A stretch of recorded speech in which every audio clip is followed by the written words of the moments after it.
La noche del bosque de 1000 cuerpos. Nunca pensé que el bosque pudiera devorar a la gente. Me llamo Ricardo y todavía me tiemblan las manos al recordar lo que ocurrió en el bosque de la primavera, en Jalisco, un lugar que muchos llaman el pulmón de Guadalajara. Esa noche lo llamamos de otra forma, la tumba abierta. Fuimos 4, Sofía, Marcos, Diego y yo. Queríamos escapar de la ciudad, acampar y olvidar nuestras rutinas. Todo parecía tranquilo hasta que el aire se tornó pesado y los árboles comenzaron a chasquear como si se quebraran huesos. El silencio fue roto por un chillido metálico que parecía salir de debajo de la tierra. Al enfocar las linternas vimos algo imposible. Raíces que se movían como serpientes, envueltas en carne reseca, pegajosa, como si hubieran absorbido cuerpos humanos. En una de ellas distinguí un cráneo aplastado, con la mandíbula colgando todavía cubierta de piel. «Esto no es normal», gritó Sofía, y en ese instante las raíces se levantaron como látigos. Una de ellas se enroscó en el torso de Diego y lo estrelló contra un árbol. El golpe abrió su cabeza en un chorro de sangre que bañó el tronco. Los gritos hicieron eco en la oscuridad.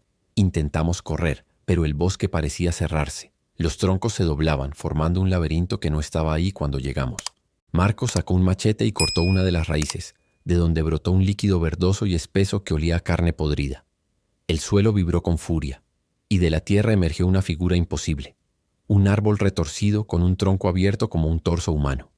Dentro se agitaban costillas gigantes y un corazón negro latiendo. Sus ramas eran brazos esqueléticos, y de la corteza colgaban pedazos de ropa ensangrentada. El árbol rugió con un sonido hueco, y de su interior salieron manos humanas que arañaban como si quisieran escapar de su prisión. Marcos atacó con el machete, pero una rama lo atravesó de lado a lado. Lo vimos agonizar mientras lo levantaban como ofrenda, su sangre alimentando al monstruo. Sofía y yo, desesperados, arrastramos a Diego aún con vida, aunque sangraba sin parar. El bosque nos llevaba hacia un claro donde la luna iluminaba un círculo de piedras antiguas. Allí las raíces no entraban, como si fuera un santuario olvidado. Aquí se detienen», jadeó Sofía. El monstruo nos rodeaba, incapaz de entrar al círculo, golpeando el suelo con sus ramas cargadas de huesos. Entonces comprendí. Necesitábamos un sacrificio para huir. El bosque pedía vida. Diego, entre delirios, me tomó del brazo y me susurró: «Hazlo, o todos moriremos». Con lágrimas y rabia, hundí el machete en su pecho. Su último aliento escapó como un suspiro de alivio.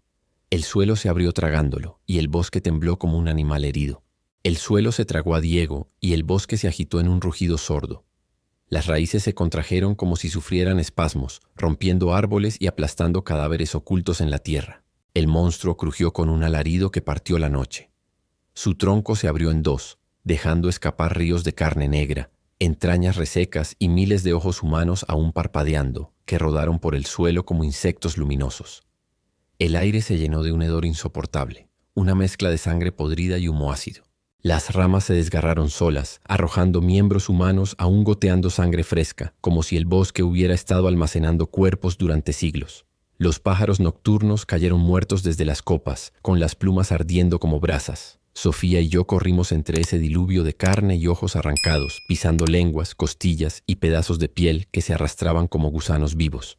El círculo de piedras brilló con una luz enfermiza, y al cruzarlo sentimos como el bosque se colapsaba detrás. Gritos humanos, mugidos animales y alaridos inhumanos mezclados en una sinfonía que se apagó de golpe. Cuando llegamos al camino principal, el bosque estaba en silencio. Habíamos sobrevivido. Pero la escena detrás de nosotros seguía marcada en mi piel. Yo estaba cubierto de sangre y órganos que no eran míos, y Sofía tenía la cara empapada con la masa gelatinosa de un cerebro que había caído sobre ella como lluvia. Ella se arrancó mechones de cabello tratando de limpiar su rostro, y yo, al mirarme las manos, descubrí que bajo mis uñas había trozos de carne que se movían, palpitando todavía, como si quisieran enterrarse en mí. Nos salvamos, sí, pero cada vez que respiro siento en mi garganta el sabor metálico de esa noche, y en mi oído izquierdo, uno de los ojos que rodaron por el suelo se incrustó sin que yo lo notara. Ahora, cuando cierro los míos, ese ojo ajeno sigue viendo lo que el bosque quiere mostrarme.